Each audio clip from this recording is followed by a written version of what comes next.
ನಿನ್ನೆ ಎಲ್ಲ ಹೇಳಿದ್ದೀವಲ್ಲ, ಅದು ಇದುವರೆಗೂ ಆಗಿರುವಂಥ ಪ್ರಕರಣಗಳಲ್ಲಿ ಕೋವಿಡ್ 11 ಜನ ತೀರೋಗಿರೋದ್ರಲ್ಲಿ 10 ಡೆತ್ ಆಡಿಟ್ ಮಾಡಿದ್ದೀವಿ. 10 ಕೂಡ ನೇರವಾಗಿ ಕೋವಿಡ್ಗೆ ಸಂಬಂಧ ಅಲ್ಲ, ಬೇರೆ ಬೇರೆ ಅವರಿಗೆ ರೋಗಗಳು ಕಾಯಿಲೆಗಳಿರೋದ್ರಿಂದ ಅವ್ರಿಗೆ ಮರಣ ಹೊಂದಿರತಕ್ಕಂಥದ್ದು. ಅದರಿಂದ ಕೋವಿಡ್ ಬಗ್ಗೆ ಯಾರು ಅಷ್ಟೊಂದು ಆತಂಕ ಪಡಬಾರ್ದು. ನಿನ್ನೆ ಕೂಡ ಮುಖ್ಯಮಂತ್ರಿ ಸಭೆಯಲ್ಲಿ ಕೂಡ ಎಲ್ಲ ಚರ್ಚೆಯಾಗಿ ನಾನು ಹೇಳಿಕೆ ಕೂಡ ಕೊಟ್ಟಿದ್ದೀವಿ.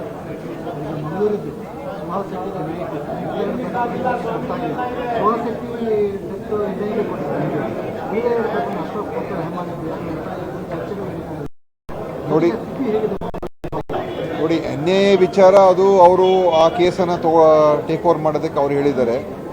ನಮಗೆ ಅದು ಯಾವುದೇ ರೀತಿಯ ನಮ್ಮ ಪೊಲೀಸ್ ಮೇಲೆ ನಮಗೆ ಪೂರ್ತಿ ವಿಶ್ವಾಸ. ಸುಭಾಷ್ ಶೆಟ್ಟಿ ಪ್ರಕರಣದಲ್ಲಿ ಈಗಾಗಲೇ ಸುಮಾರು 12 ಜನರ ಮೇಲೆ ಯಾರು ಅದರಲ್ಲಿ ಭಾಗಿಯಾಗಿದ್ದು ಅವ್ರನ್ನ ಬಂಧಿತರಾಗಿದ್ದಾರೆ.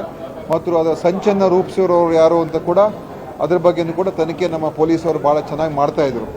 ಆದರೂ ಕೂಡ ಎನ್ಐ ಅವರು ಇದರಲ್ಲಿ ಮಧ್ಯ ಪ್ರವೇಶ ಮಾಡಿದ್ದಾರೆ. ಅದನ್ನು ಅಂತಿಮ ತೀರ್ಮಾನ ಹೋಮ್ ಮಿನಿಸ್ಟ್ರು ಅದಕ್ಕೆ ನಾನು ಗಮನಿಸಕ್ಕೆ ಹೋಗಲಿಲ್ಲ, ಪರ್ಮಿಷನ್ ಕೊಟ್ಟಿದ್ದಾರೋ ಇಲ್ವೋ ಅಂತ. ಆದರೆ ಅದು ಏನೇ ಇರಲಿ, ತನಿಖೆಯಲ್ಲಿ ಯಾರಾದರೂ ಮಾಡಲಿ, ಯಾರು ತಪ್ಪು ಮಾಡಿದ್ದಾರೆ ಅವ್ರ ಮೇಲೆ ಕ್ರಮ ಆಗಬೇಕು ಅಷ್ಟೇ.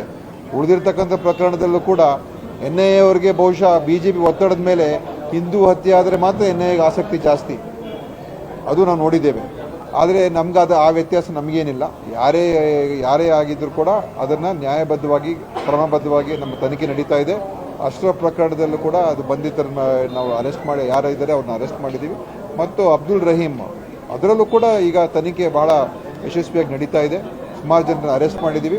ಮತ್ತು ಅದರಲ್ಲೂ ಕೂಡ ಯಾರು ಆ ಸಂಚನ್ನು ರೂಪಿಸಿರೋರು, ಈಗ ಹತ್ಯೆ ಮಾಡೋರು ಒಂದು ಕಡೆ, ಆದರೆ ಆ ಕಾನ್ಸ್ಪಿರಸಿ ಮಾಡೋ ಇನ್ನೊಬ್ಬರು, ಅವ್ರು ಯಾರು ಅಂತ ಕೂಡ ಪತ್ತೆ ಹಚ್ಚೋದ್ರಲ್ಲಿ ನಮ್ಮ ಪೊಲೀಸವರು ಎಲ್ಲ ರೀತಿಯ ಪ್ರಯತ್ನಗಳು ಮಾಡ್ತಾ ಇದ್ದಾರೆ.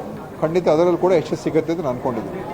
ಅದೇ ಎನ್ಐ ಸಿಕ್ಕಿದ ತಕ್ಷಣವೇ ಈ ಪ್ರಕರಣಕ್ಕೆ, ಸುಭಾಷ್ ಶೆಟ್ಟಿ ಪ್ರಕರಣಕ್ಕೆ ನ್ಯಾಯ ಸಿಗುತ್ತೆ ಅಂತೇನಲ್ಲ, ನಾವೇ ನ್ಯಾಯ ಕೊಡಿಸುವಂಥ ಕೆಲಸ ನಾವು ಮಾಡ್ತಾ ಇದ್ದೀವಿ.